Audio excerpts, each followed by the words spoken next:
L'idée qu'un enfant peut avoir plus que deux parents, c'est pas une nouvelle idée, puis c'est pas quelque chose qui se limite à des nouveaux genres de couples ou à la procréation assistée. Prenons un exemple classique qui est déjà bien établi dans le modèle québécois. Un homme et une femme ont un enfant, mais quand l'enfant est encore très jeune, peut-être même nouveau-né, le couple se sépare. Ils ont la garde partagée de leur enfant, ils restent en bons termes, mais après un peu de temps, un d'entre eux, disons le père, rencontre quelqu'un de nouveau. Le père et sa nouvelle blonde commencent à vivre ensemble et quand ils ont la garde de l'enfant, la nouvelle blonde agit à toute fin pratique comme si l'enfant était le sien. C'est une situation qui peut durer toute une vie, puis même sans jamais remplacer la mère de l'enfant, on va tous être d'accord pour dire que la belle-mère a agi comme un parent de l'enfant. Malgré cette réalité-là, la belle-mère n'aura aucun statut légal auprès de l'enfant. Ça veut dire que l'État, le gouvernement, reconnaît pas son rôle. Par exemple, que si l'enfant se retrouve à l'hôpital, en théorie, la belle-mère devrait être traitée comme n'importe quel étranger sur la rue. Heureusement, la plupart des hôpitaux n'appliquent pas ce règlement-là à la lettre, mais ça reste que, techniquement, c'est ça le règlement.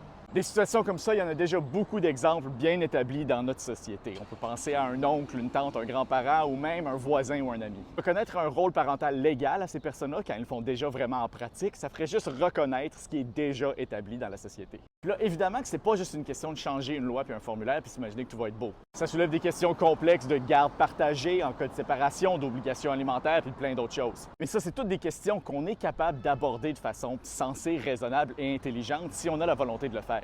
La preuve, c'est qu'on l'a déjà fait au moins une fois, en 1970, quand on a reconnu l'autorité parentale égale des mères et des pères. Puis en cas de conflit, on a juste à continuer à faire ce qu'on a toujours fait, décider au cas par cas selon les meilleurs intérêts de l'enfant.